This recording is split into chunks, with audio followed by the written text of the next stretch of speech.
Hi, thanks for joining us for this episode of the Health Essentials podcast. My name is Cassandra Holloway, and I'll be your host. Today, we're talking about living with lupus. We're here with rheumatologist Dr. Emily Littlejohn. Thanks for being here today, Dr. Littlejohn, and welcome to the podcast. Thank you so much, Cassandra. So today in this episode, we'll be talking about what it's like to live with lupus. We'll do a deep dive into everything from how it's typically diagnosed, all the way to how it can affect your body and life as you know it. So lupus tends to be kind of one of those diseases that many people have heard of, but if you're like most people, you probably don't know anything too specifically about it. So we will be talking to Dr. Littlejohn today about living with lupus and everything that entails.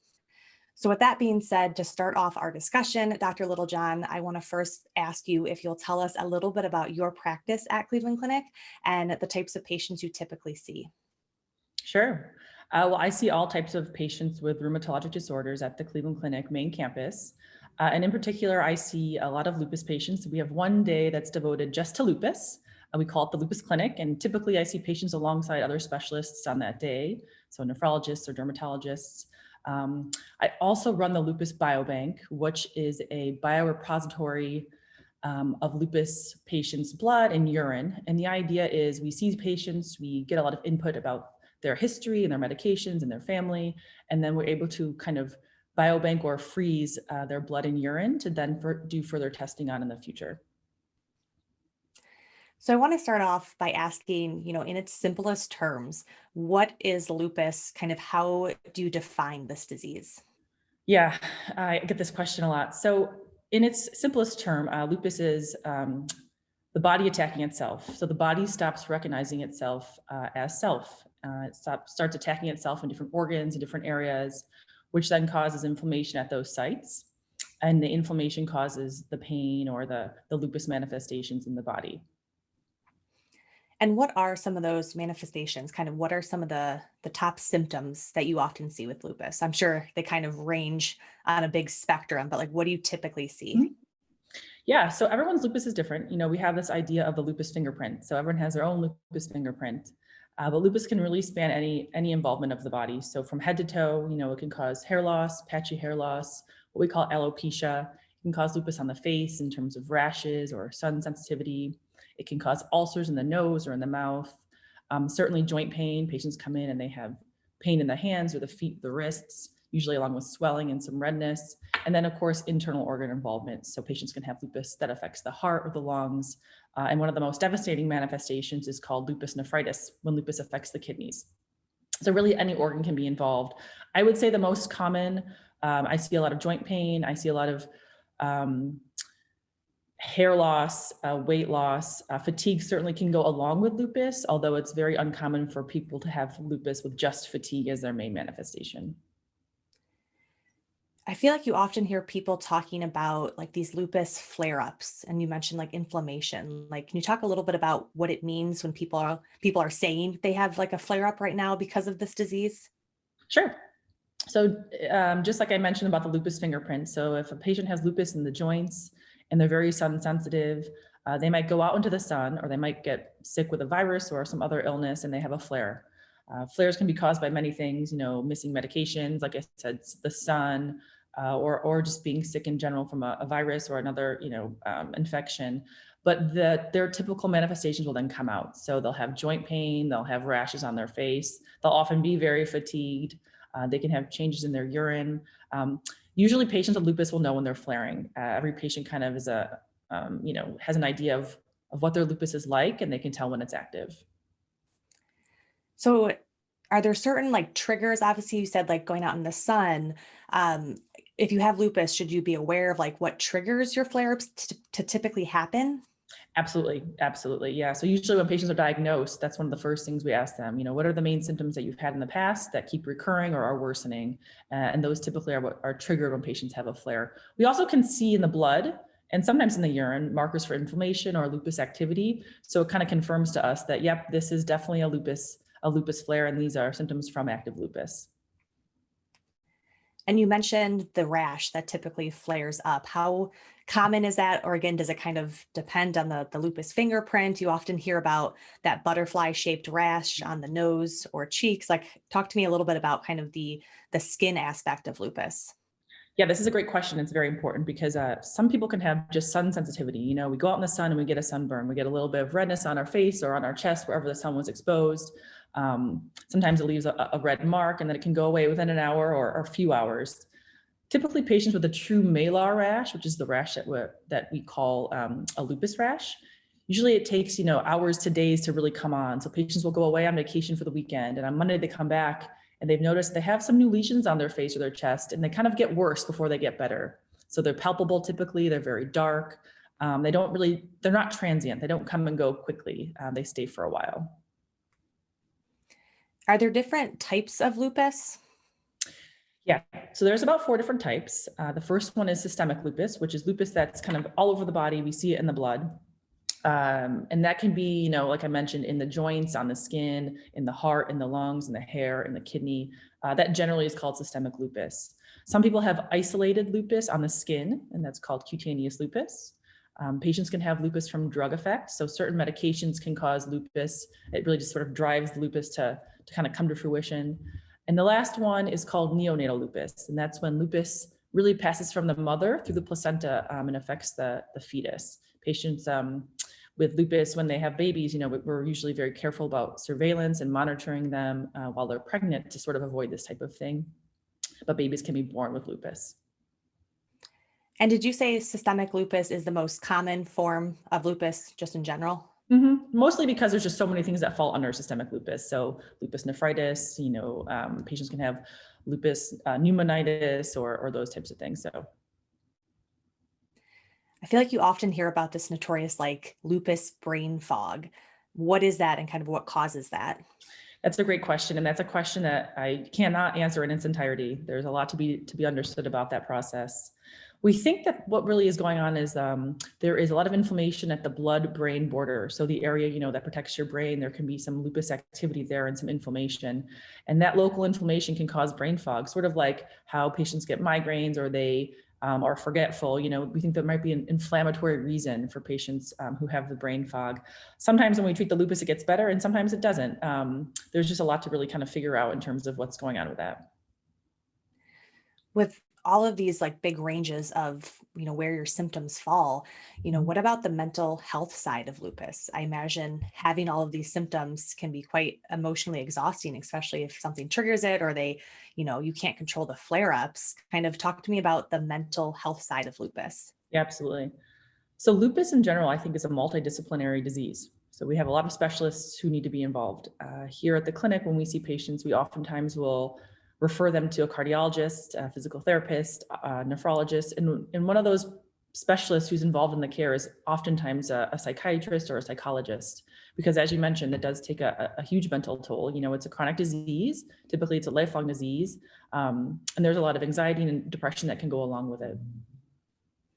So you mentioned it was a lifelong disease. So can it be cured, or does it, treatment basically focus on quality of life, like it won't ever go away? Mm-hmm.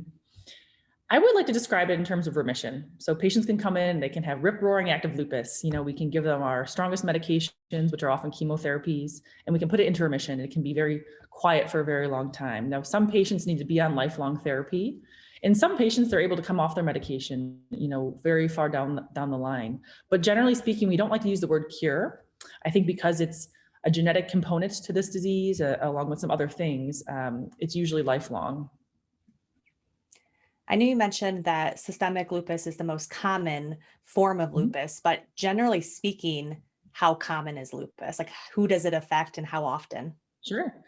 The most commonly affected people are women of childbearing age, so ages 15 to 44.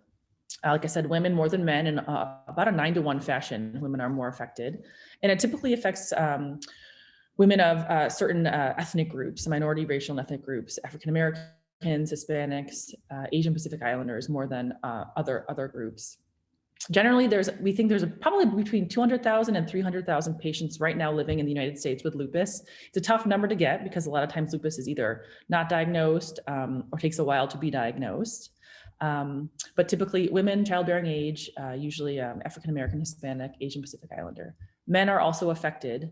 I would just say much less so.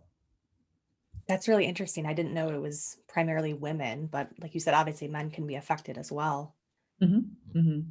Yeah, and when men are affected, they can be much more severely affected. So for example, in patients with lupus nephritis, which is lupus in the kidney, when men have lupus nephritis, very often they have a very severe presentation. It happens very quickly and they're very sick. I'm curious, is there a genetic kind of factor in lupus? Is it ever hereditary? So when patients ask me why they have lupus, I tell them what we know to date, which is that we think it's born of a two-hit theory. So there is probably some genetic underlying issue, whether it be in the complement pathway or these other pathways of inflammation markers. But there's really a second hit. So there's something that's really unmasking and letting this kind of fluoresce.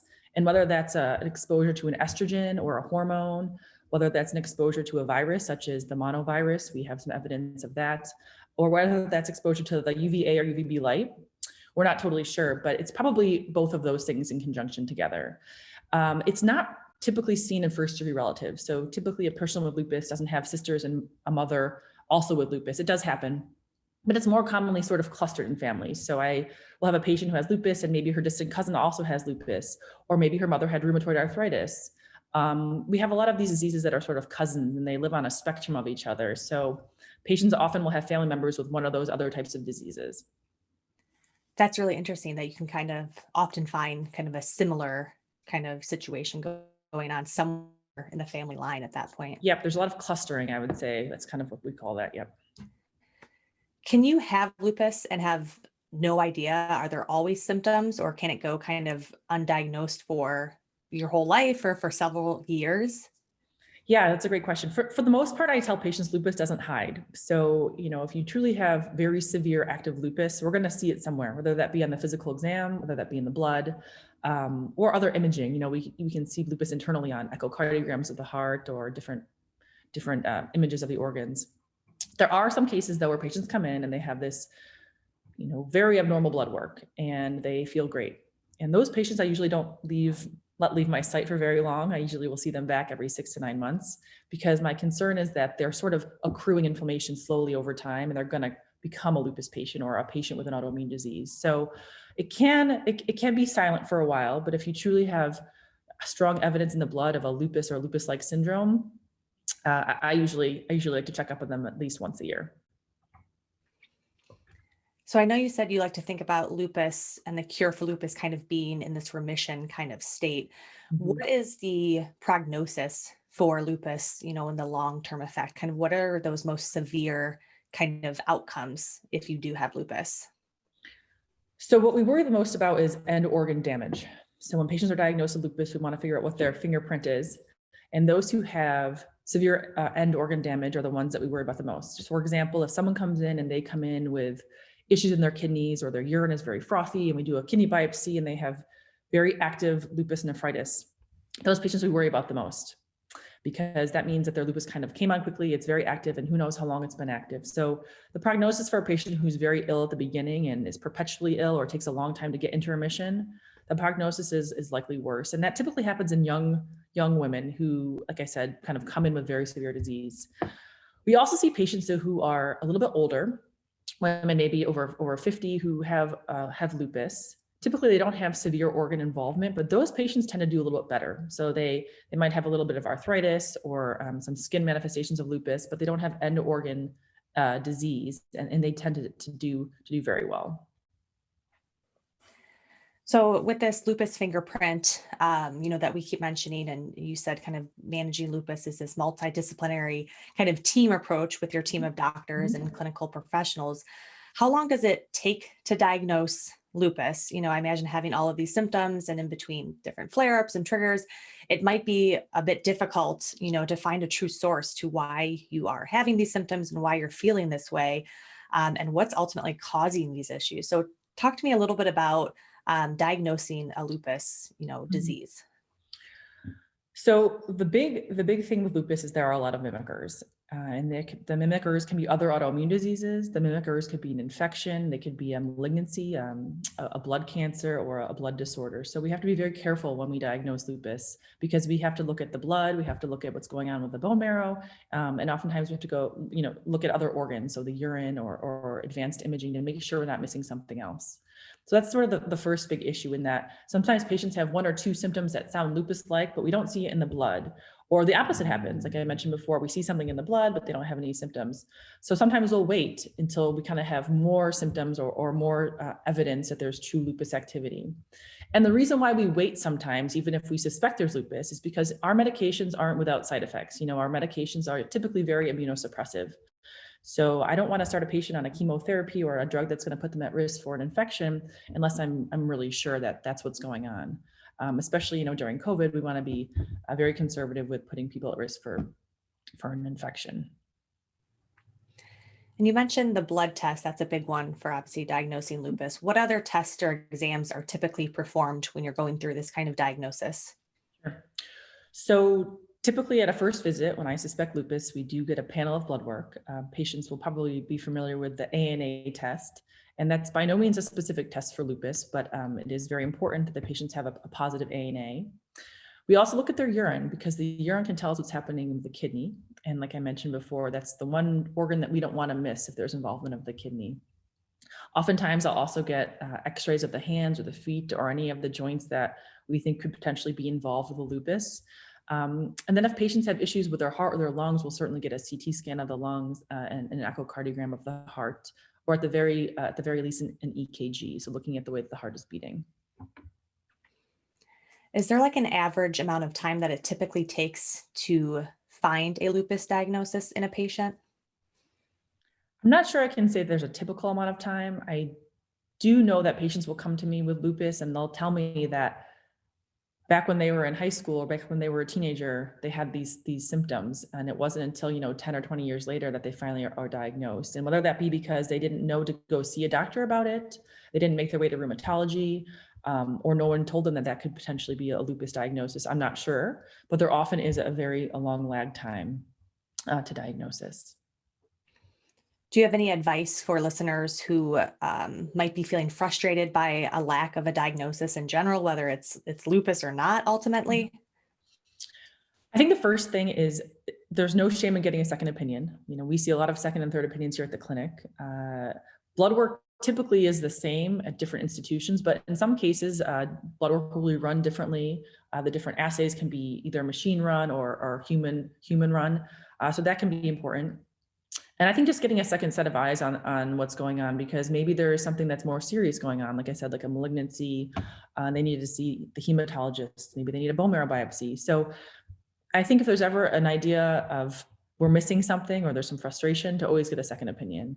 And also be your own advocate, be strong about getting a second opinion, ask questions, go back to your primary care doctor, seek out, other specialists, because it is a very frustrating disease and it's very elusive. So we have to have a keen eye for it. So if you have been diagnosed with lupus, what sort of treatment is available? Walk me through kind of what you first start thinking of it in terms of a treatment plan for someone with lupus. So when someone comes in with lupus, we kind of assess which organs are involved. So that's the first thing. If it's joint pain versus if it's issues on the skin or issues with hair loss. And like I said, I'll usually engage other physicians. So if it's someone coming in with very severe skin lupus, I'll certainly see them and treat them, but I'll send them to the dermatologist also to help with treatment. The first line for kind of temporizing measures for acute flares, we use steroids. And any lupus patient who has taken steroids before, they know it works very well. But there's a lot of side effects with steroids. Steroids are very dangerous long-term. Literally they can affect almost every part of the body, every organ of the body in a very negative way. That's usually the first line, just to get things under control. The next step is something called Plaquenil or Hydroxychloroquine, which is a medication that I call lupus life insurance. So patients will take it and they'll be on it for life. They're really investing in their future self. It's really one of the only drugs that we have that prolongs survival in lupus and can prevent organ involvement. So every lupus patient, unless they can't tolerate the drug, is on Plaquenil. After that, we have our more immunosuppressive medications, and there's a whole slew of them. We have a few that are just for lupus, like Benlysta, which is a great medication. But there's a lot of other drugs that we've borrowed from the oncology world. So things like mycophenolate or methotrexate, and these are all just drugs that they modify the immune system, and they can be taken orally. Sometimes they're given it as an injection. And then we have our biggest guns, which are usually infusions. So things like cyclophosphamide or Cytoxan or rituximab, which are kind of our big hitters. And that requires a patient to come into our infusion center and sit for 4 to 6 hours, and they get an infusion. And those drugs require a lot of monitoring for blood work and for infections and those types of things. So there's different tiers of how we treat patients. And that's just a pharmacological aspect of it. We always talk to patients about lifestyle and eating heart-healthy diets and making sure they're exercising. And if they need to see physical therapy, to make sure they're strengthening their ligaments and their muscles around their joints. So it's kind of a multi-pronged attack here. And also some patients find that if they eat a certain diet, they feel great. So patients who avoid heavy sugar diets or gluten or other inflammatory foods, they tend to feel better. We really just recommend a heart-healthy diet because patients with lupus are known to have advanced coronary artery disease or atherosclerosis. So we ask them to be very conscious of that. But like I mentioned, a lot of times the cardiologists will help us talk to them about that, or we can refer them to dietitians. How important is that kind of doctor-patient relationship? It sounds a lot like you're counseling these patients and kind of working through a treatment plan, and they obviously have to be having an open conversation with you about, what they're experiencing in terms of symptoms. It just sounds like there's, a very kind of special bond between a doctor and a patient to try to solve this problem together. Yeah, I feel a strong connection to my lupus patients, and a lot of that is because I feel sort of like their primary care doctor, even though I'm really not. But because we're taking care of so many different parts of their disease. So from really every organ to even just their health maintenance. So we talk about vaccinations, we talk about their pap smears, we talk about things that they just need to have every single year. But when they come in and we examine them, we do a full body exam. So you're very familiar with your patients. It's a very intimate relationship. And I think that's important because you don't want to miss anything, just because, lupus can pop up in different things over time and different organs and kind of morph. And you want to make sure that you have an idea of what's really happening with each patient. Are there any other alternative treatments that you often will recommend to patients? I know you said physical therapy. I'm curious, is like acupuncture or massage ever something that you recommend? So if they feel better with acupuncture or massage, I say that's great. Your mental health is important. If it makes you feel good, you're gonna be well. In terms of kind of what the evidence has told us, we know that patients who keep moving do better. So as long as they're active, whether that means pool therapy or walking or any kind of other hobby that they have, even meditating, just staying active mentally and physically, we know patients do better over time. So my last question today for you is just about generally coping with lupus. So if you have lupus or you were recently diagnosed, you're likely experiencing a lot of emotions from, fear to frustration. How important is coping and support when dealing with a lupus diagnosis, either right in the very beginning or as a lifelong kind of disease that they're going to have to live with? What parting advice do you have for our listeners? Yeah, this is important. Like I mentioned before, being your own advocate is everything. Bringing people to your appointments who can also kind of advocate for you. There's a lot of really wonderful support groups out there. The Lupus Foundation of America is one, the LFA, which has a lot of different chapters locally and on the bigger levels. The Arthritis Foundation is also very important. I think they offer a lot of very good, steadfast information. The biggest problem I have when patients come in is that they've Googled things, and Google can be very scary, and there's a lot of misinformation out there. So looking for groups such as these foundations, the LFA, the Arthritis Foundation, that have really strong factual information that can educate a patient, because education and knowledge is really power with this disease. So I think kind of taking things into your own hands, but also knowing the appropriate and the best resources is what's really important. That's wonderful advice to end on. Dr. Littlejohn, thank you so much for speaking with us today and sharing your insight. You're welcome. Thank you for having me. To learn more about managing lupus, visit clevelandclinic.org/lupus.